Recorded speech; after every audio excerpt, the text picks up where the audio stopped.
آپ نے کوئی ملازم رکھا ہوا ہے آلو پیاز ٹماٹر لانے کے لیے، آپ نے ڈانٹا، اس نے لگا دیا آپ کے، آپ بولو گے بھائی میں، تو میرا ملازم ہے، میرا باپ ہے؟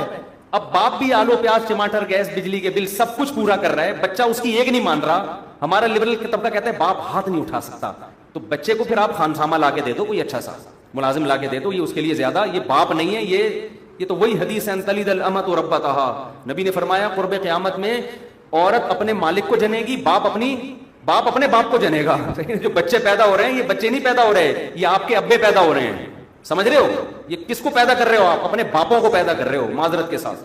جب گھر میں آپ کی چل نہیں رہی ہے، ناجائز سختی تو بالکل حرام ہے، جائز سختی کی تو اجازت ہو نا، وہ بھی آج کل مارکیٹ سے اسٹارٹ ہوتی ہے، نہیں ایکچولی بچوں کی سیلف ریسپیکٹ ایکچولی کر کے بچوں کا بیڑا غرق کر دیا ہے۔ تو ہم مار پیٹ کے قائل نہیں ہیں، بچوں کی محبت سے تربیت کریں، لیکن کبھی کبھار باپ کو ہاتھ اٹھانا پڑتا ہے۔ وہاں پہ اسکولوں میں یہ سکھایا جائے بیٹا باپ اگر کبھی سختی کرے تو اس کی سختی کو جھیلنا ہے، لیکن لبرل اسکولوں میں الٹی تعلیمات دی جا رہی ہیں، بیٹا گھر میں تمہیں کوئی سختی تو نہیں کرتا، بیٹا گھر میں تمہیں کوئی ڈانٹ کے بات تو نہیں کرتا، تو وہ نتیجہ کیا نکلتا ہے؟ ایسے پھسپھسے سے بچے مارکیٹ میں آ رہے ہیں کہ جس بچہ ہم نے اپنے ابا سے مارے کھائیں الحمدللہ، آج ہم فخر سے بتاتے ہیں، اسکول نہیں جاتے تھے تو پٹتے تھے الحمدللہ، ٹیوشن نہیں جاتے تھے، ٹیوشن سے لیٹ ہو جاتے تھے، کھیل کود میں زیادہ مزہ آتا تھا، پڑھتے ہی نہیں تھے، الحمدللہ اللہ کا بڑا فضل ہے۔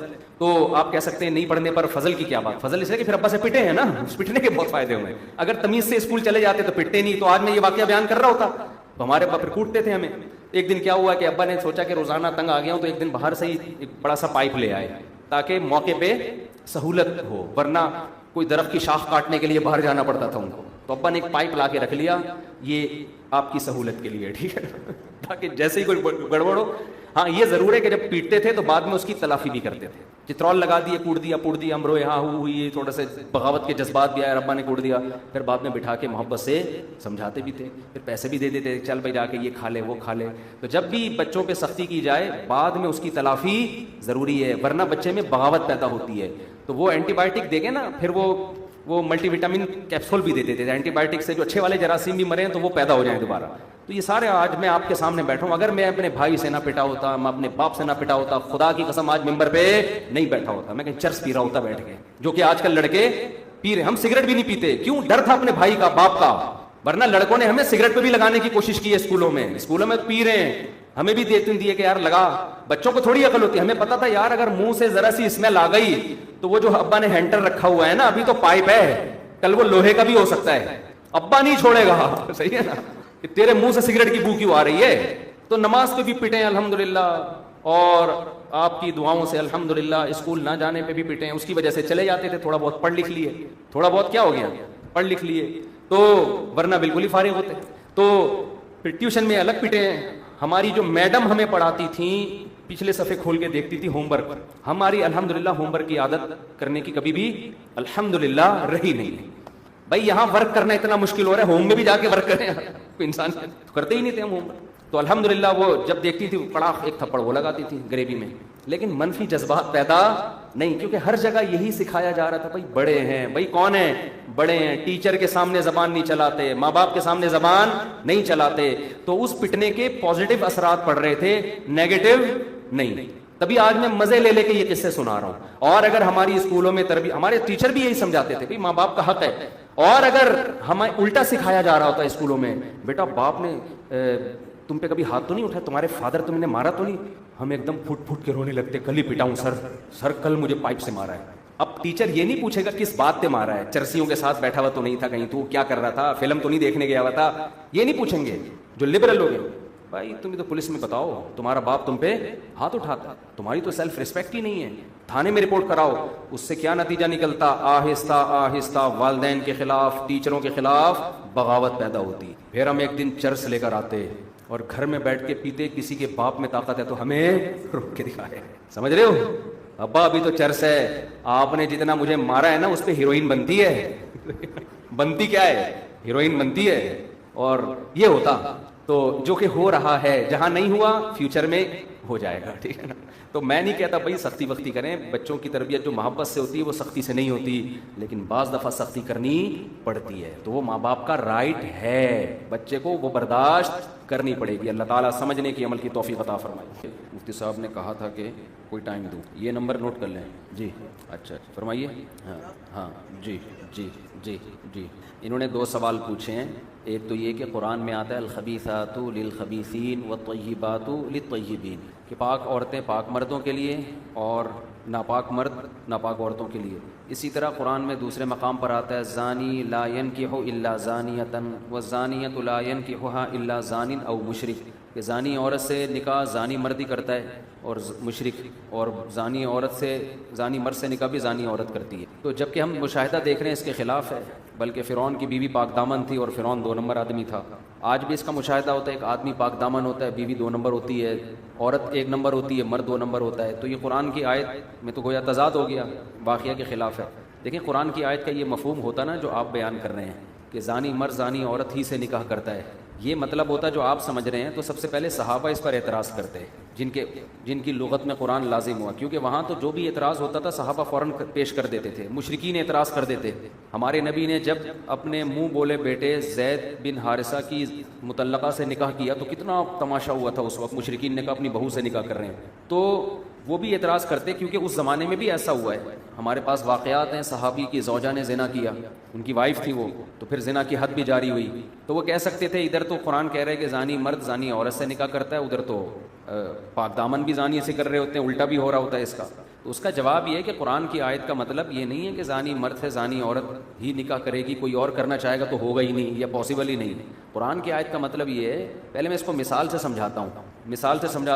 ہم عام محاوروں میں بھی کہتے ہیں, آپ کے سامنے کسی نے کوئی گندا کھانا لا کے رکھ دیا, آپ کہو گے گندے کھانے بھائی گندے لوگ کھاتے ہیں, ہم شریف لوگ یہ کھانے نہیں کھاتے. اب کسی نے مثال دے دی, اس دن تو مولوی صاحب آئے تھے, انہوں نے یہ کھانا کھایا تھا میرے سامنے, تو آپ کیا کہو گے, یار یہ تو مولوی صاحب کو پتہ نہیں ہوگا یا وہ خود گندے ہیں, یہی کہو گے نا. تو قرآن بھی کہہ رہا ہے کہ زانی عورت کی طرف رغبت زانی مردوں کو ہوتی ہے, پاک دامن آدمی زانی عورت کو پسند نہیں کرتا. یہ نیچرل ہے, یہ نیچر ہے جس کو قرآن بیان کر رہا ہے. وَالزَّانِيَةُ لَا يَنكِحُهَا إِلَّا زَانٍ أَوْ مُشْرِكٌ, زانیہ عورت کی طرف رغبت کافر کی تو ہو سکتی ہے, مشرک کی ہو سکتی ہے, مسلمان کی نہیں ہوتی. یہ نہیں قرآن نے کہا کہ ایسا پاسبل ہی نہیں ہے, پاسبل تو سب کچھ ہے, لیکن پاک دامن لوگوں کی رغبت بد کردار عورت کی طرف نہیں ہوگی, اور پاک دامن عورت کی رغبت بد کردار مرد کی طرف نہیں ہوگی. جیسا انسان خود ہوتا ہے ویسا ہی اپنے لیے سلیکٹ کرتا ہے. اس کے خلاف اگر ہو رہا ہے تو وہ فطرت کے خلاف ہو رہا ہے, وہ نیچر کے خلاف ہو رہا ہے. اسی طرح یہ جو آتا ہے الخبیثات للخبیثین, خبیث عورتیں خبیث مردوں کے لیے, تو یہ بھی اس کا بھی وہی مطلب ہے جو میں نے مثال دی ہے. گندا کھانا رکھا ہوا ہے, پکا صحیح نہیں ہے, آلو صحیح نہیں کٹے ہوئے, اور تو آپ کے سامنے لا کے رکھ دیا, آپ بولے بھائی یہ بھنگیوں کے لیے ہے, یہ بھنگیوں پہ کیا کرتا ہے, سوٹ کرتا ہے, بھنگیوں کے لیے یہ کھانا. کہے گا نہیں بھنگیوں کے لیے نہیں, اس دن فلاں تو بزرگ آئے تھے, ان کو بھی میں نے یہی کھلایا تھا. تو وہ کیا گئے بھائی, ان کو پتہ نہیں ہوگا, آپ نے کھلا دیا ہوگا, بعد میں جب پتہ چلا تو ان کو الٹی آ گئی ہوگی. ہماری ٹیم گئی تھی نا کہیں, پرانی جاوید میاں داد کا جو دور تھا نا, تو اس میں ایک بچپن میں ایک واقعہ ہوا تھا کہ ایک ٹیم ہماری کہیں باہر کھیلنے کے لیے گئی, تو ان کو کسی نے مینڈک کا سوپ پلا دیا, وہاں پتہ نہیں کون سے ملک میں, چائنا میں پلایا ہوگا, مینڈک چائنا, تو انہوں نے پی لیا. بعد میں جب پتہ چلا کہ مینڈک ہے تو الٹیاں ہو گئی ان کو, ٹھیک ہے نا. تو الخبیثات للخبیثین کا مطلب خبیث عورتوں کے لیے خبیث مرد, یعنی یہ انہی کے لیے ہیں, انہی کو آپس میں الجھنے دو. باقی بائی مسٹیک بھی ایسا ہو سکتا ہے کہ ایک آدمی نیک ہو اور اس کو پتہ نہ ہو اور اس کی بیوی کیا ہو, فاحشہ ہو. یہ بھی ہو سکتا ہے جب شادی کی تھی اس وقت نیک تھی, بعد میں 2 نمبر ہو گئی, یا جس عورت سے مرد نے نکاح کیا وہ نیک تھا, وہ بعد میں کیا ہو گیا, 2 نمبر. تو یہ تو مشاہدہ ہے, اور یہ اس دور میں بھی ہوتا تھا, آج بھی ہوتا ہے. تو قرآن کا صرف یہ مقصد ہے کہ دلچسپی پاک دامن لوگوں کو پاک دامن عورتوں میں ہوتی ہے, شریف لوگوں کو شریف عورت میں. تو یہ حضرت عائشہ کی برات میں جو نازل ہوئی ہے, اس کا بھی مطلب یہ ہے کہ پیغمبر نے جب اپنی رغبت سے حضرت عائشہ سے نکاح کیا ہے, تو آپ تو پاک دامن تھے, آپ کسی فاحشہ سے کیوں معاذ اللہ نکاح کریں گے؟ تو آپ صلی اللہ علیہ وسلم تو پاک دامن سے ہی نکاح کریں گے. اور امی عائشہ اگر معاذ اللہ غلط ہوتی تو اپنی ایج سے اتنے بڑے ہونے کے باوجود ایک پیغمبر سے نکاح کیوں کرتی؟ وہ اس نکاح کو پسند نہیں کرتی. آج بھی جو فاحشہ عورتیں ہیں وہ تھوڑی چاہیں گی کسی دیندار آدمی سے ہم نکاح کریں. تو عام نارمل روٹین یہی ہے. ہاں کبھی اس کے خلاف ہو جاتا ہے, بعض دفعہ اس کے خلاف بھی ہو جاتا ہے, کسی عارضے کی وجہ سے ہو جاتا ہے. ایک فاحشہ عورت ہے, خوبصورت اتنی زیادہ ہے کہ اس کی خوبصورتی اس کی بد کرداری پر غالب آ گئی, تو کسی پاک دامن نے عشق میں آ کے اس سے نکاح کر لیا. تو یہ کسی عارضے کی وجہ سے ایسا ہوتا ہے, نارملی ایسا نہیں ہوتا. جی جی ہاں جی جی جی جی جی جی یہ سورہ نجم کی آیت ہے. وَأَلَّيْسَ لِلْإِنسَانِ إِلَّا مَا سَعَىٰ, انسان کو وہی کچھ ملے گا جس کی وہ کوشش کرے گا. تو ان کا بھائی کا سوال یہ ہے کہ ہم تو دیکھتے ہیں کوشش کوئی کم کر رہا ہوتا ہے، مل اس کو زیادہ رہا ہوتا ہے، اور ایک آدمی پڑا ہوا ہوتا ہے بالکل کوشش نہیں کر رہا ہوتا، دبا کے نوٹ چھاپ رہا ہوتا ہے وہ، اور بعض دفعہ ایک آدمی دن رات ایک کر دیتا ہے کوشش میں، رزلٹ اس کا کیا ہوتا ہے؟ صفر ہوتا ہے۔ دیکھیں یہ جو الیس للانسان الا ما سعی والی آیت ہے، یہ مکہ میں نازل ہوئی ہے شرک کی نفی کے لیے۔ مشرکین مکہ یہ کہتے تھے کہ یہ جو ہمارے بت ہیں نا، جو بھگوان ہیں ہمارے، ہم کچھ بھی نہ کریں تو یہ ہمیں بخشوا دیں گے۔ اس نظریے پہ رد کرنے کے لیے کہ یہ تمہیں نہیں بخشوا سکتے، تم جو کوشش کرو گے اسی کا اجر قیامت کے دن تم کو ملے گا۔ ایک تو یہاں رزلٹ سے مراد آخرت کا رزلٹ ہے، دنیا کا نہیں ہے۔ دنیا کے رزلٹ کے بارے میں دوسری آیت ہے، وہ میں ابھی پیش کروں گا۔ تو پہلی بات، یہاں رزلٹ سے مراد وہ رزلٹ جو اعمال کا آخرت میں ہوگا، کیونکہ یہ مشرکین کے رد میں نازل ہوئی ہے۔ وہ کہتے تھے کہ ہمارے جو بت ہیں یا بزرگ ہیں، ہم کچھ بھی نہ کریں یہ ہمیں قیامت کے دن بخشوا دیں گے۔ جیسے پادریوں کا، عیسائیوں کا نظریہ ہے نا، جو مرضی کرو، پادری سے جا کے کچھ دم درود کروا لو تو سب اگلا پچھلا برابر ہو جائے گا۔ تو قرآن نے کہا جو کرو گے وہ قیامت کے دن بھرو گے۔ تو اس پر جو اصل اشکال ہوتا ہے نا وہ کوئی اور ہے، وہ میں ابھی کرتا ہوں۔ قرآن میں جو دنیا کی کوشش ہے نا، اس کے بارے میں قرآن کے الفاظ یہ ہیں، من کان یرید الآخرہ، جو آخرت کا طلبگار ہوگا، من کان یرید الآخرہ وسعی لہا سعیہا، اور اس کی کوشش بھی کرے گا، فاولئک کان سعیہم مشکورا، ان کی کوشش کی قدر کی جائے گی، جتنی کوشش کریں گے اس سے زیادہ ہم دیں گے، یہ اللہ کا وعدہ ہے، یہ کوشش ضائع نہیں ہوگی۔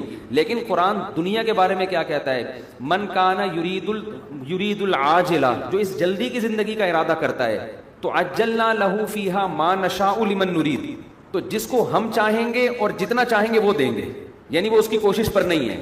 ایک تو ہر ایک کو کوشش پہ ملے گا نہیں، اور جن کو ملے گا تو وہ بھی ان کی اپنی مرضی کا نہیں ملے گا، وہ بھی کس کی مرضی کا ملے گا؟ ہماری مرضی کا ملے گا۔ تو دنیا کی کوشش کے بارے میں قرآن نے صاف کہہ دیا ہے کہ اس میں تقدیر کا دخل تمہاری کوشش سے زیادہ ہے، اور آخرت کی کوشش میں اللہ نے کہہ دیا کہ وہ ضائع نہیں ہو سکتی۔ سمجھتے ہیں؟ اصل اشکال جو اس آیت پر کیا جاتا ہے نا، وہ یہ کیا جاتا ہے کہ جب آپ کو آپ کی اپنی کوشش ہی ملے گی تو پھر ایصال ثواب کا کیا مطلب ہے؟ بھائی ہم کہتے ہیں ابا کے لیے صدقہ کر دو، اس کا ثواب ان کو ملے گا کہ نہیں ملے گا؟ تو قرآن تو کہہ رہے ہیں انسان کو وہی ملے گا جس کی وہ کوشش کرے گا۔ تو صدقہ تو آپ نے کیا، ابا نے تھوڑی کیا ہے، اور ثواب کس کو مل رہا ہے؟ ابا کو مل رہا ہے نا۔ اس سے بعض لوگ جو آج کچھ نئے نئے فرقے مارکیٹ میں آ رہے ہیں نا قرآن حدیث کے نام پہ، تو ان لوگوں نے یہ دعویٰ کیا ہے کہ اسلام میں شفاعت بھی نہیں ہے، جو آخرت میں نبی سفارش کریں گے یا شہداء سفارش کریں گے یا علماء، یہ بھی نہیں ہے، اور ایصال ثواب بھی نہیں ہے۔ سمجھتے ہو؟ اس کا جواب اسی آیت میں موجود ہے۔ اس کا جواب یہ ہے کہ قرآن کہہ رہا ہے آخرت کی کوشش کے بارے میں، جو کوشش کرے گا اس کو اسی کوشش ملے گی۔ تو بچہ ابا کے لیے کنواں کھدوا رہا ہے، اس کی کوشش یہی ہے کہ اس کا ثواب کس کو ملے؟ ابا کو۔ تو بچے کو اسی صورت میں اجر دیا جائے گا کہ اس کا ثواب اس کے ابا کو پارسل کر دیا جائے گا۔ تو اس کی کوشش ہی کا اس بچے کو بدلہ مل رہا ہے۔ ابا گریوی میں مزے اڑا رہے ہیں، تو ابا کو جو مل رہا ہے نا وہ ابا کی کوشش کا نہیں مل رہا، لیکن بیٹے کی کوشش بھی تو اللہ ضائع نہیں کریں گے نا، تو وہ ضمنی طور پر اس کو مل رہا ہے۔ جیسے دعوت میں کچھ اوریجنل لوگ ہوتے ہیں جن کو بلایا جاتا ہے، کچھ طفیلی بن کے چلے جاتے ہیں اور کچھ طفیلی ہوتے ہیں۔ یہ سنا ہے چٹکلا آپ نے؟ یہ لطیفہ سنا ہے آپ؟ دوبارہ سنا دوں، مزہ آئے گا نا تھوڑا سا۔ ایک آدمی دعوت میں جا رہا تھا، کسی نے اس کو انوائٹ کیا کہ تمہاری دعوت ہے۔ آپ کو پتا ہے کسی کی دعوت ہوتی ہے، گریوی میں ایک آدھ بندہ ساتھ میں چلا جاتا ہے، تو میزبان بھی زیادہ احتیاطاً زیادہ لوگوں کو کھانا پکاتا ہے نا، تو میزبان کہتا ہے بھائی یہ تو آپ کے لیے، یہ چلو بھی آپ کے تو پھیلی ہیں، چل بھائی گریوی میں۔ تو اصل تو انویٹیشن آپ کی تھی۔ تو قیامت میں بھی اصل اجر تو ابا کو ان کے عمل کا ملے گا، باقی اولاد جو ابا کے لیے کر رہی ہے اس کا اجر اصل میں اولاد کو مل رہا ہے، لیکن ملنے کی صورت ہی یہی ہے کہ اس کے ابا کو دے کے اس کو خوش کیا جائے گا کہ تو چاہتا ہی یہ تھا ابا کو ملے، تو یہاں ابا کو طفیلی بن کے مل رہے ہیں، اصل بن کے نہیں مل رہا۔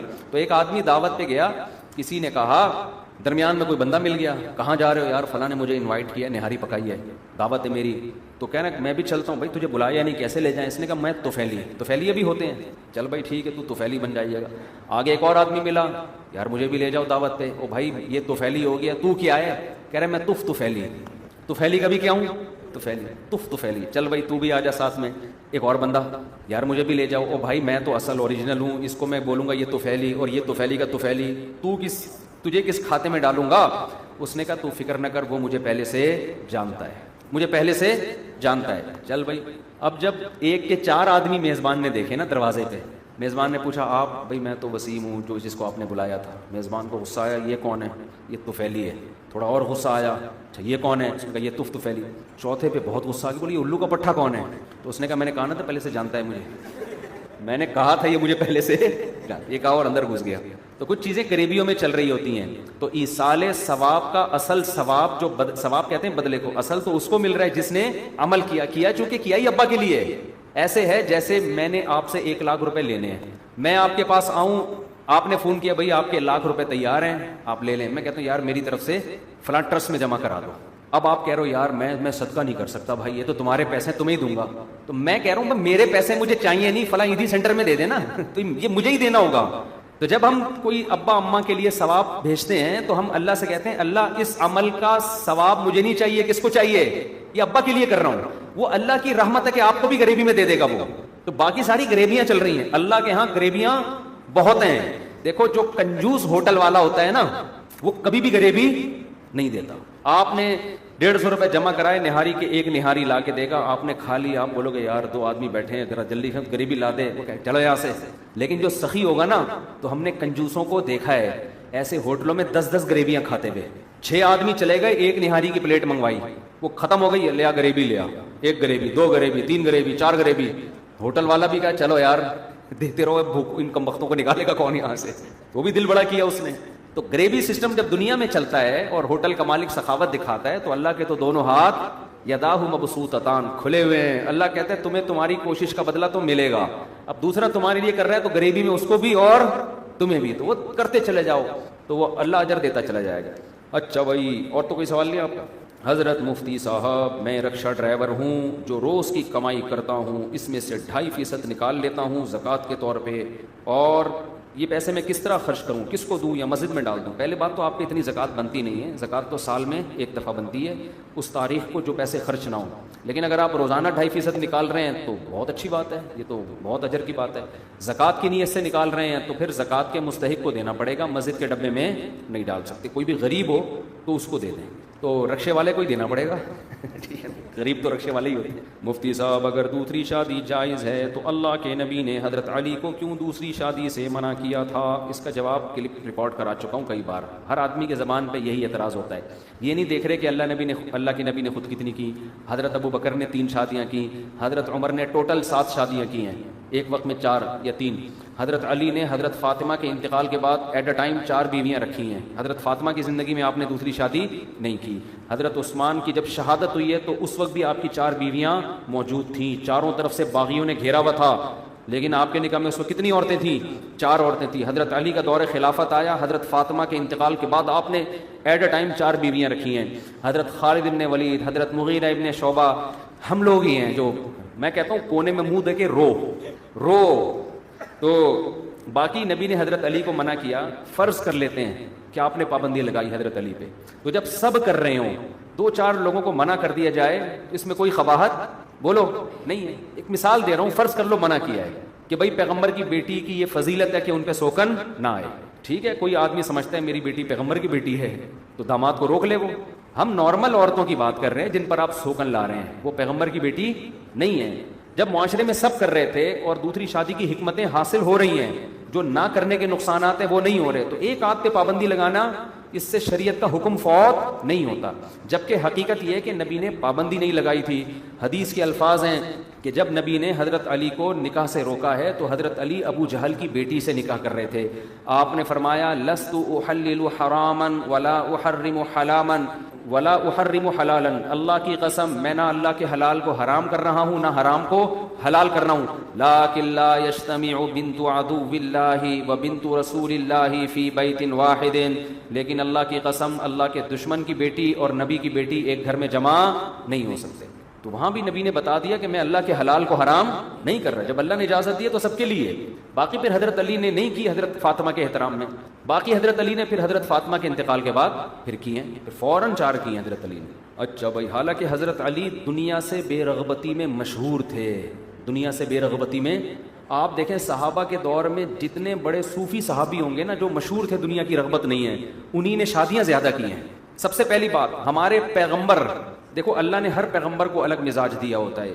حضرت سلیمان علیہ السلام کا مزاج تھا شاہانہ، دبا کے دنیا رکھی حضرت سلیمان علیہ السلام نے، اللہ سے حکومت مانگی، بادشاہت مانگی، رزق مانگا، اللہ نے سارے دنیا میں عیش و عشرت کا سارا سامان حضرت سلیمان علیہ السلام کو دے دیا.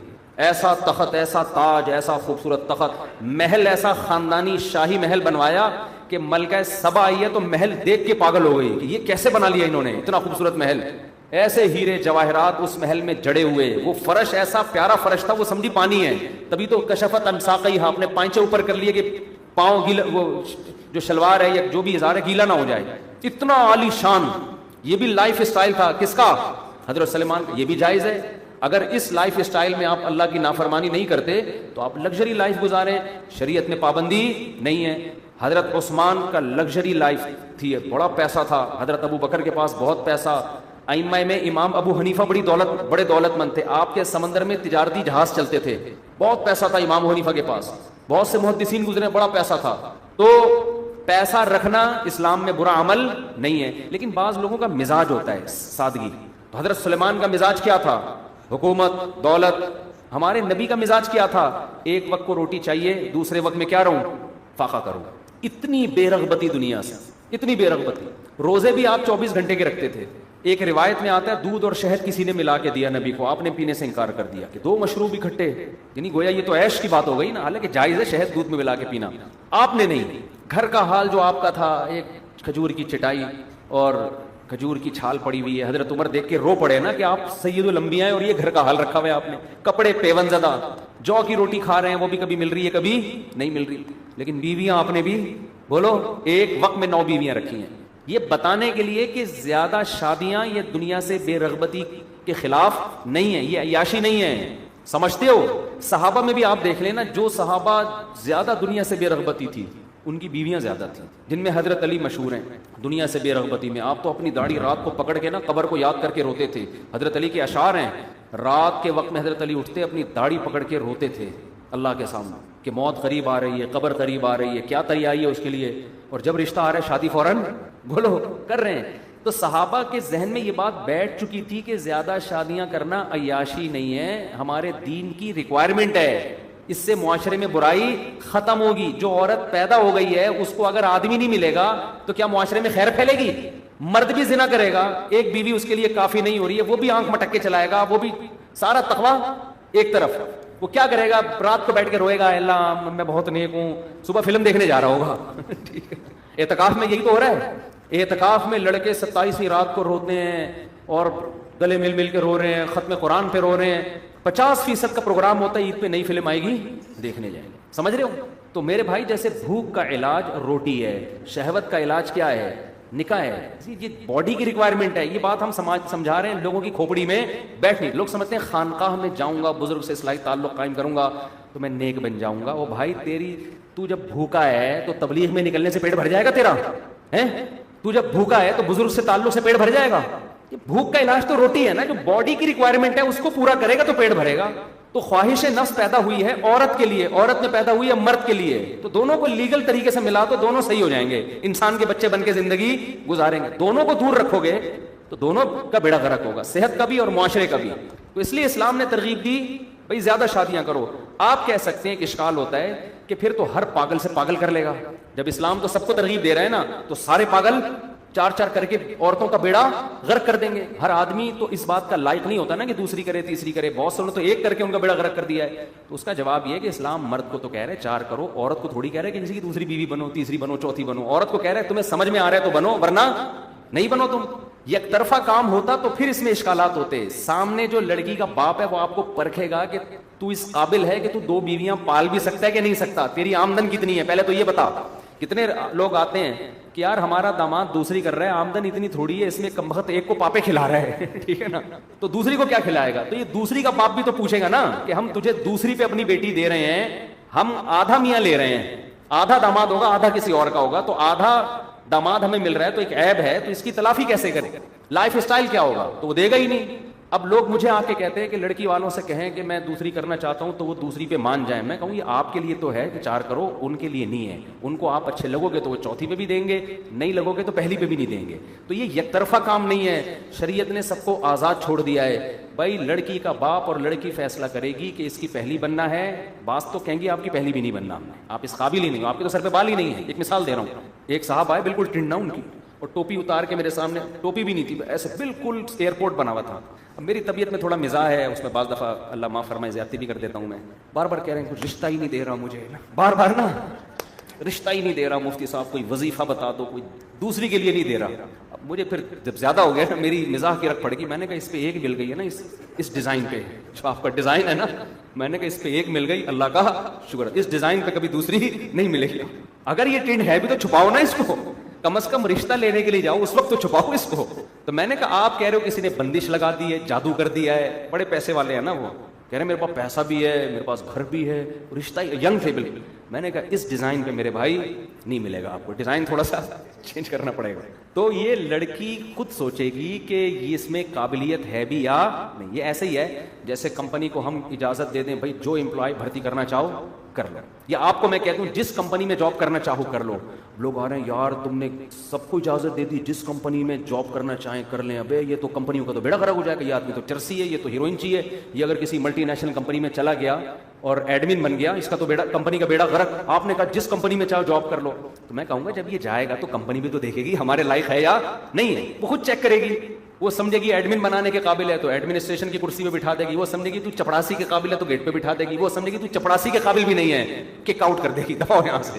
پھر آپ میرے پاس آؤ کہ کہو کہ آپ تو کہتے ہو جہاں چاہے جاب کرو، لیکن وہ لوگ تو مجھے ایکسیپٹ کر ہی نہیں رہے. تو میں آپ سے کہوں گا، میں آپ کو تو یہ کہوں گا جہاں چاہے جاب کرو، کمپنی کہوں گا یہ نہیں کہ جس کو چاہو رکھ لو.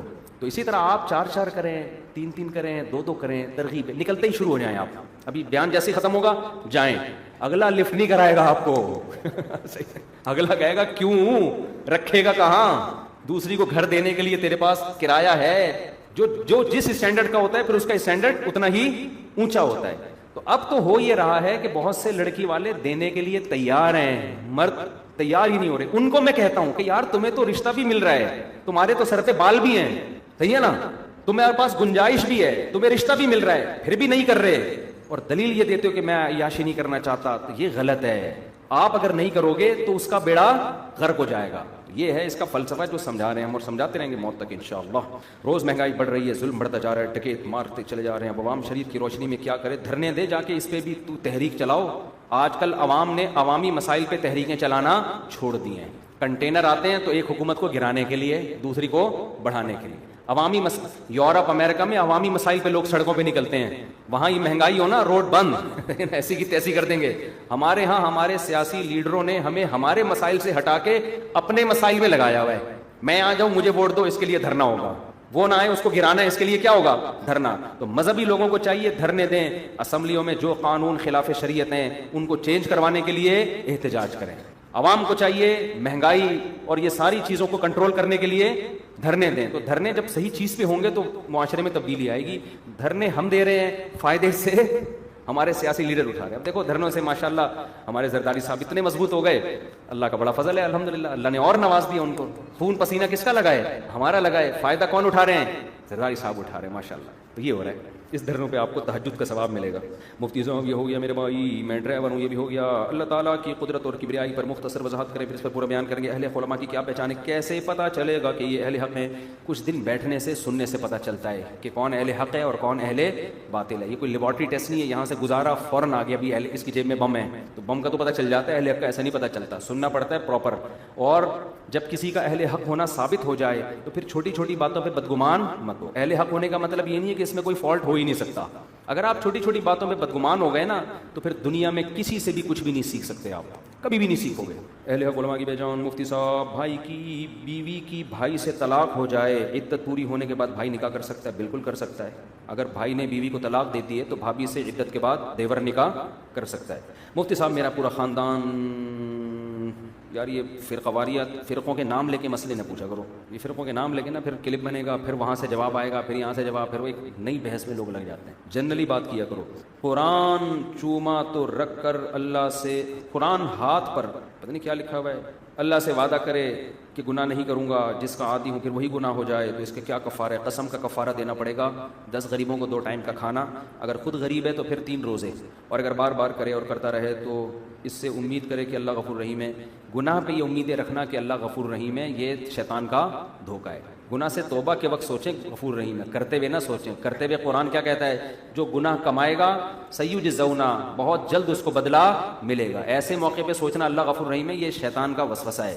اللہ غفور رحیم ہے توبہ کرنے والوں کے لیے، جو توبہ کرنا چاہتے ہیں۔ جو گناہ کر رہے ہیں ان کے لیے اللہ نے کبھی نہیں کہا میں غفور رحیم ہوں، اللہ نے ان کے لیے کہا میرا عذاب بہت سخت ہے۔ اگر کسی کے اوپر قربانی واجب ہو، اوپر کیسے واجب ہوتی ہے بھائی؟ کسی پر قربانی واجب نہ ہو، قرض یا کسی اور وجہ سے، اور وہ گوشت کھانے کے لیے مسجد کی اجتماعی قربانی میں حصہ لینا چاہتا ہو تو کیا حصہ لینا جائز ہے؟ جائز ہے، نفلی قربانی ہے۔ جس کی قربانی واجب نہیں ہے تو وہ نفلی قربانی کر سکتا ہے بقرعید کے دنوں میں، قرضہ بھی لے سکتا ہے اگر یقین ہو کہ میں واپس کر دوں گا، اگر یقین ہے تو لے سکتا ہے۔ اگر دوسری شادی اتنی ضروری ہے تو مفتی تقی عثمانی صاحب کیوں اس پر بیان نہیں کرتے؟ یہ سوال بھی بہت پرانا ہے۔ 2004 میں میں نے دوسری شادی کی تحریک شروع کی تھی۔ مجھے لوگ کہتے تھے اس وقت کہ خود کر لو نا، پبلک کو کیوں الو بنا رہے ہو، تمہیں ضرورت ہے تم کر لو۔ تو میں کہتا تھا میں کر ہی پبلک کے لیے رہا ہوں، پبلک کو میں پروموٹ کروں تو میں تو شور میں چاہوں گا۔ مجھے لوگ کہتے تھے یار لوگ کرتے ہیں دوسری کو، آپ اکیلے تھوڑی ہو، بس کر کے چپ کر کے اپنی زندگی گزارو، یہ کیا بیان میں اور لوگوں کو بٹھانا۔ تو میں نے ان سے کہتا تھا بھائی میں نے کی اس لیے تاکہ معاشرے میں اس کو پروموٹ کروں، تو میں تو شور میں چاہوں گا نا۔ اگر میں چھپ کر کے کر لیتا تو پروموٹ کیسے ہوتا یہ فلسفہ، اس کو ترقی کیسے ملتی؟ تو اس وقت سے یہ سوال مجھ سے کیا جا رہا ہے کہ اگر اتنی ضروری ہے تو حضرت مفتی تقی عثمانی صاحب نے کیوں نہیں کی؟ وہ تو ظاہر ہے ہم تو ان کی خاک کے برابر بھی نہیں ہیں، ان کا علم بھی زیادہ، ان کا تجربہ بھی زیادہ، ان کا تقویٰ بھی زیادہ۔ تو میں نے اس سوال کا باقاعدہ جواب اپنی کتاب میں لکھا ہے اور یہ عنوان قائم کیا ہے کہ اگر دوسری اتنی ضروری ہے تو حضرت نے کیوں نہیں کی۔ یہ پورا عنوان ہے، کیونکہ یہی سوال بہت زیادہ کرتے ہیں، کیونکہ ملک میں سب سے بڑے عالم وہی سمجھے جاتے ہیں نا، تو اس لیے لوگ ان کی مثال دیتے ہیں۔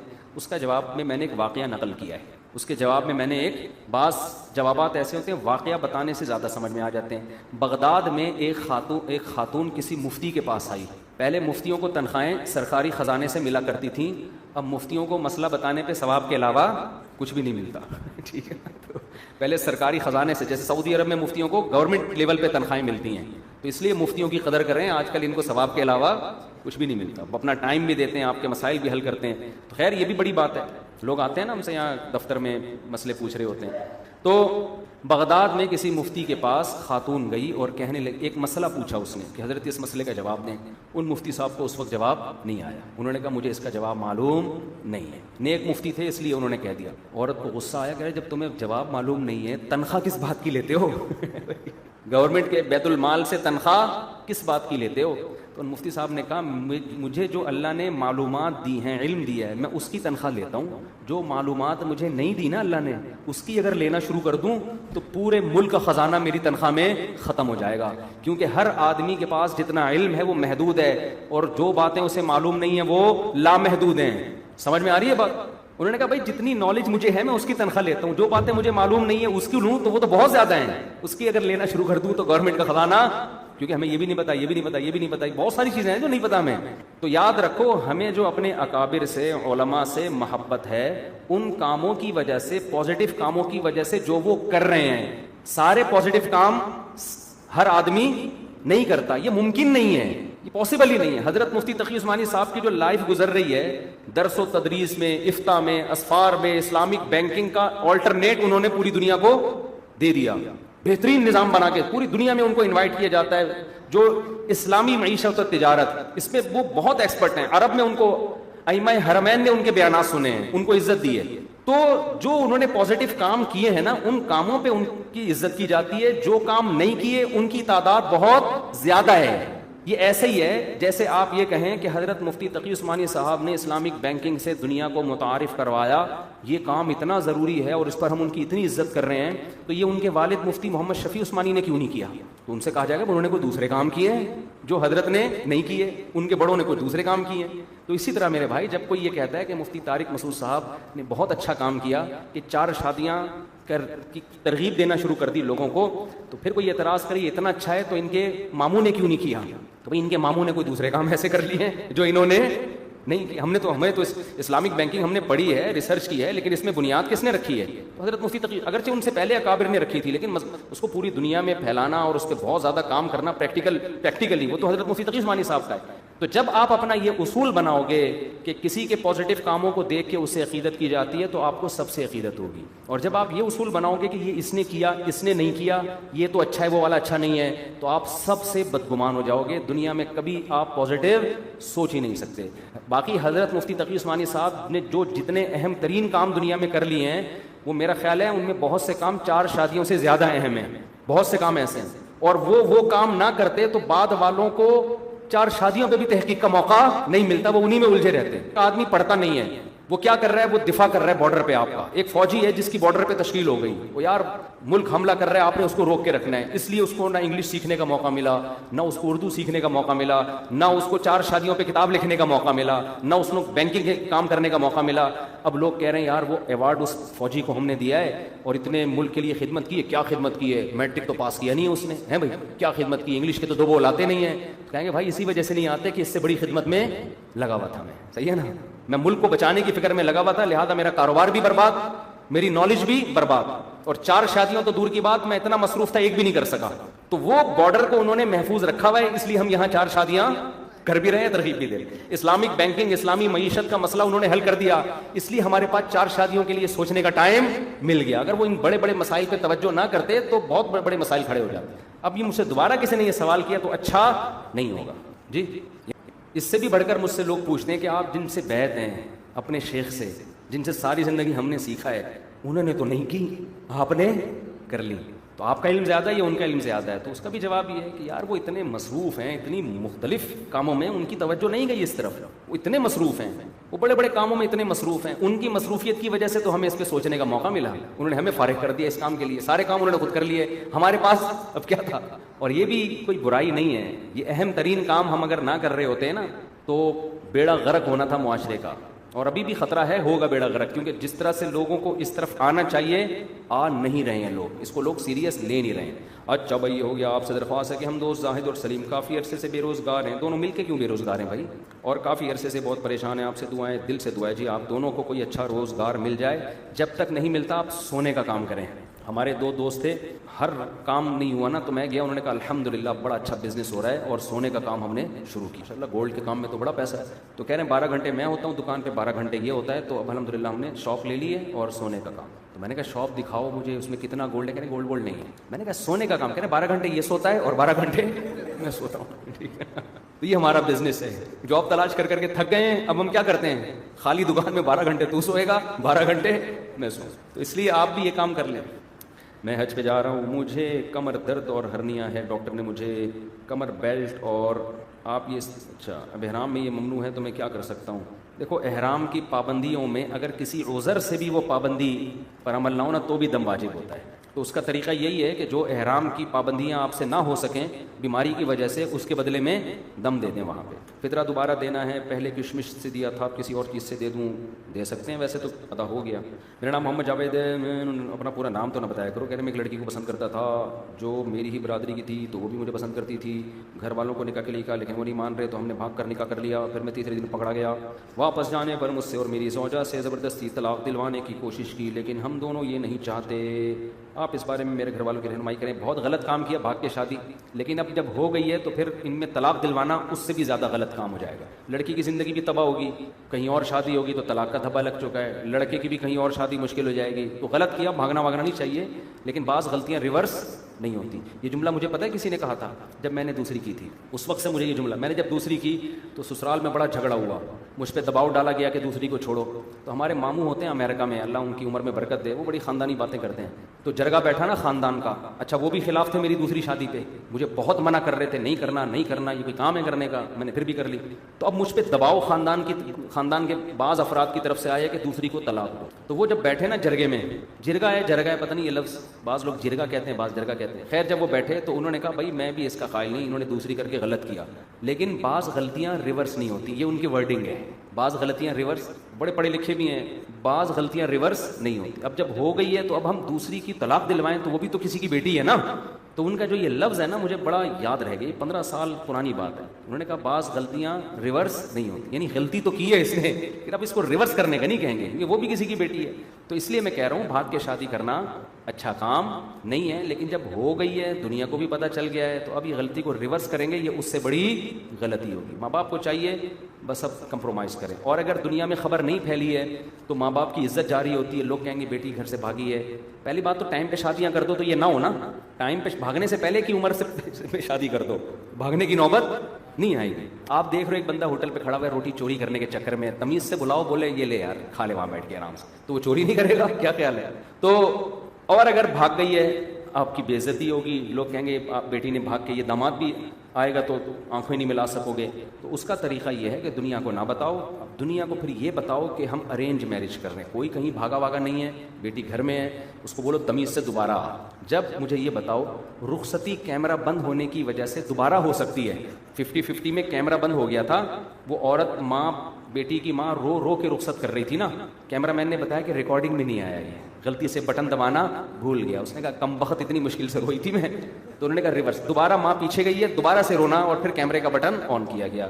تو میرے بھائی جب 50-50 میں کیمرہ بند ہونے کی وجہ سے رخصتی کا عمل 2 دفعہ ہو سکتا ہے, تو اتنی بڑی بدنامی سے بچنے کے لیے نکاح کا عمل بھی ریورس ہو سکتا ہے. وہ حقیقت میں ریورس نہیں ہوگا, پبلک کو دکھانے کے لیے. تو اب لڑکی کے ابا کو چاہیے بھائی ایک کام ہو گیا ہے, لڑکے کو بلائے تو تمیز سے دوبارہ سے آ.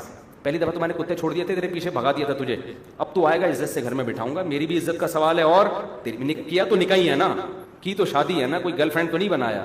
تو پھر اس کو بولو اپنے ابا کو لے آ اور وہی رسم پوری کر لو بھائی, ہاں بھائی منہ میٹھا کر لو بھائی, مبارک ہو بھائی, ماشاء اللہ مبارک ہو بھائی, فلاں ڈیٹ رکھی گئی ہے, 1 ہفتے بعد کی ڈیٹ رکھی گئی ہے, کیونکہ زیادہ لیٹ کیا دوبارہ بھاگ جائے گی, زیادہ لیٹ کیا نا یہ نالائق کا دوبارے میں خطرہ ہے کہ دوبارہ نہ بھاگ.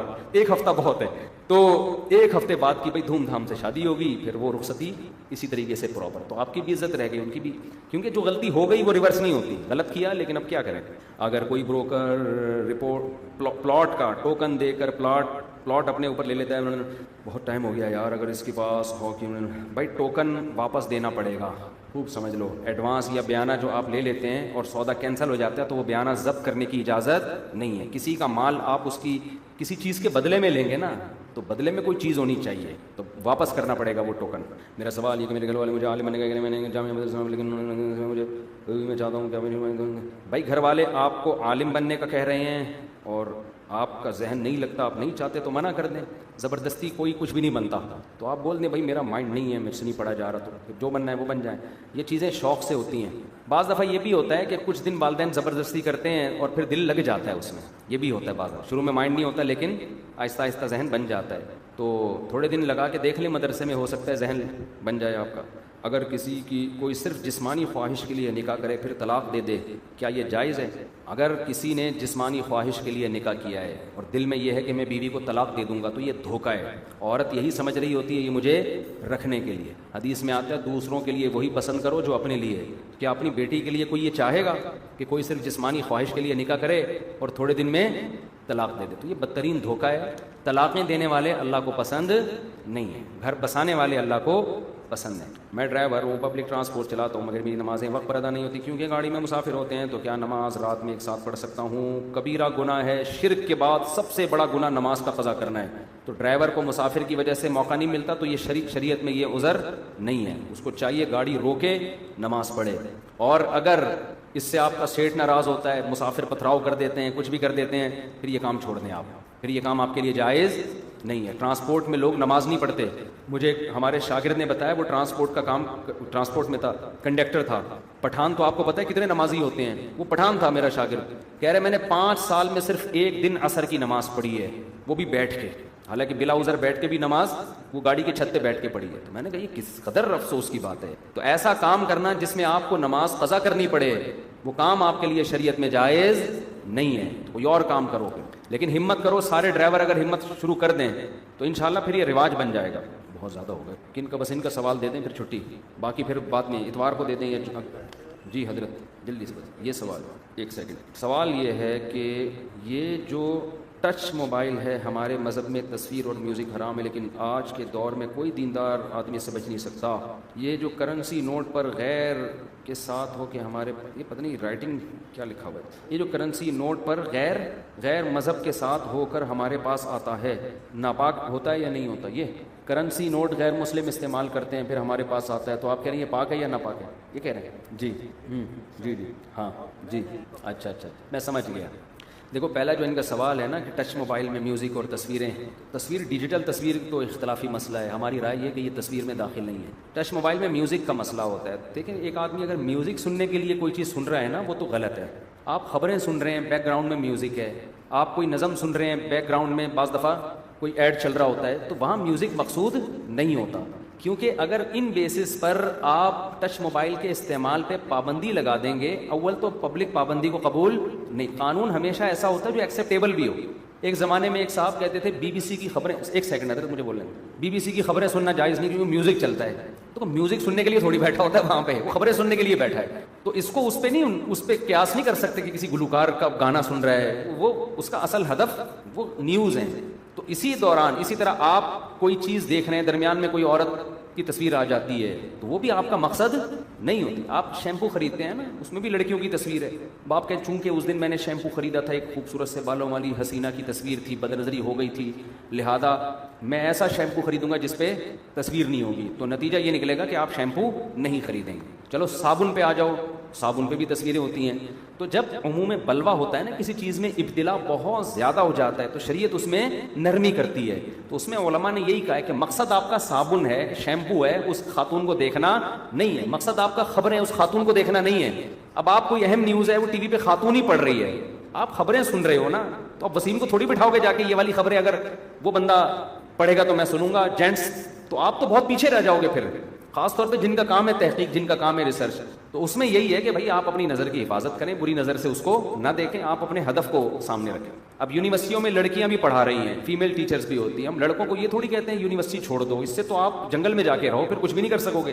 تو بھائی آپ پڑھو، لیکن آپ یہ سمجھ لو کہ یہ میرے دیکھنے کی چیز نہیں ہے، نہ مجھے اس سے لذت حاصل کرنے کی اجازت ہے، میں یہاں پڑھنے کے لیے آیا ہوں، پڑھائی کو فوکس کرو۔ تو جب کسی چیز میں بلوہ ابتلا بہت زیادہ ہوتا ہے تو اس کے حکام نرم پڑ جاتے ہیں، کیونکہ ورنہ آپ لوگوں کو روک دو گے، بالکل کچھ کسی کام کے نہیں رہیں گے۔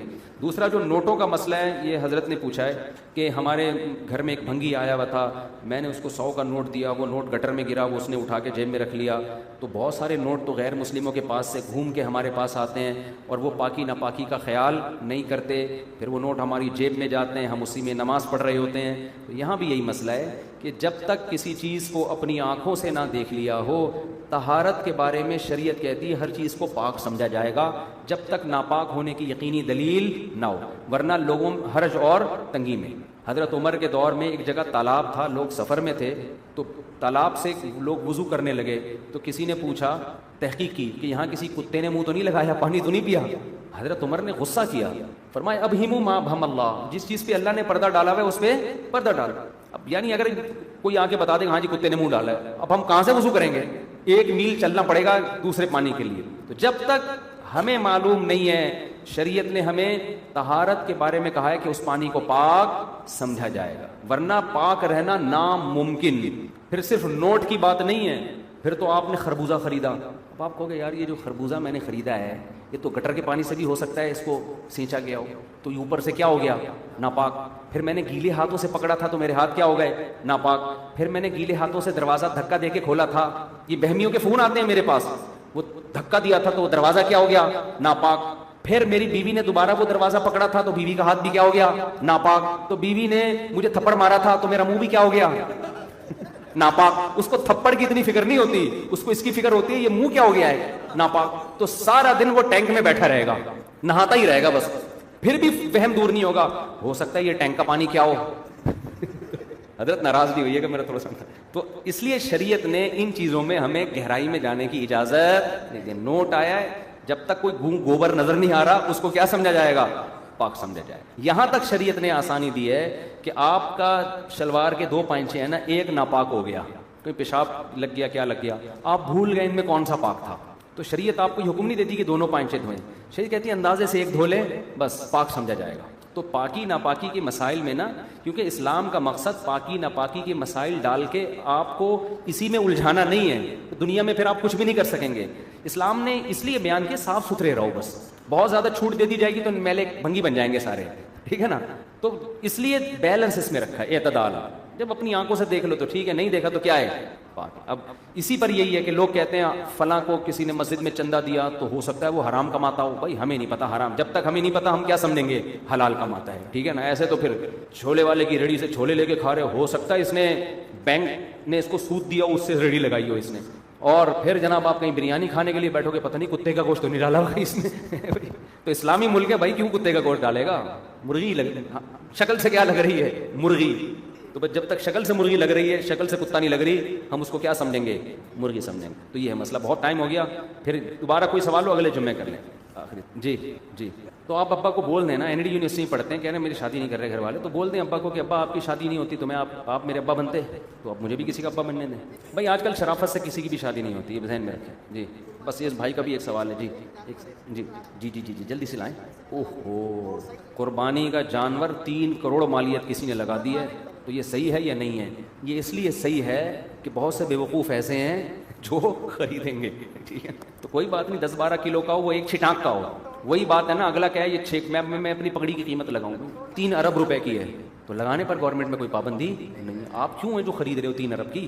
کیوں خرید رہے ہو؟ عمران خان کا کرتا 7.5 کروڑ کا سیل ہو رہا ہے، بس ان کی اپنی. بہت سے لوگوں کے پاس پیسہ بہت ہوتا ہے فالتو. اچھا پھر اگلے جمعے دوبارہ پوچھ لیں. اصل میں لوگوں کو بہت دیر ہو رہی ہے حضرت. اچھا جی جی جی جی جی یہ میں آپ کی بات کہیں گی. کہنے جو ٹچ موبائل ہے نا، دیکھو کنٹرول تو کرنے کی ضرورت ہے، اس کے تو ہم بھی قائل ہیں. ہم کہتے ہیں ختم نہیں کر سکتے، کنٹرول کریں اس پہ. اور یہ واقعی گھروں میں جب جاؤ ہر آدمی موبائل پہ لگا ہوا ہے، تو یہ غلط ہے حضرت. پھر بعد میں اس پر ہم تفصیلی بات کریں گے. اچھا کہہ رہے ہیں گورنمنٹ کو چاہیے کہ 18 سال سے کم عمر بچوں پہ ٹچ موبائل پہ پابندی ہو. یہ بالکل معقول بات ہے. بچے بگڑتے ہیں اس سے، وہ فوش چیزیں دیکھنا شروع کر دیتے ہیں، تو یہ بات صحیح معلوم ہوتی ہے. اب یہ تو گورنمنٹ کو بتائیں نا. یہاں سے بدتمیزی، صحیح بات ہے، بدتمیزی سیکھ رہے ہیں، بےہودگی سیکھ رہے ہیں، تو یہ میں گورنمنٹ کا کام ہے نا، تو میرا کام نہیں ہے. آپ بتائیں. وہ آپ بتائیں، بس آخری سوال ہے. جلدی کر لو بھائی، دیکھ رہے ہو یار لوگ. اچھا دیکھو سوال سمجھ گیا. بچوں سے چیزیں ضبط کی جاتی ہیں سزا کے طور پہ اسکولوں میں، یہ جائز نہیں ہے. آپ ضبط کر کے واپس دیں ان کو. کسی کا بھی مال آپ ضبط کر کے نہیں رکھ سکتے، شریعت میں اس کی اجازت نہیں ہے. تو اسکولوں میں بطور سزا کے پنشمنٹ کے طور پر چیز ضبط کر لی، موبائل ضبط کر کے رکھ لیا، نہ آپ ضبط کر کے اس کے والدین کو دے دیں، یہ تو کر سکتے ہیں. تو یہ رکھ نہیں سکتے، نئی ٹیچر نہیں استعمال کر سکتا اس کو. بس یار بعد میں بہت ٹائم ہو گیا.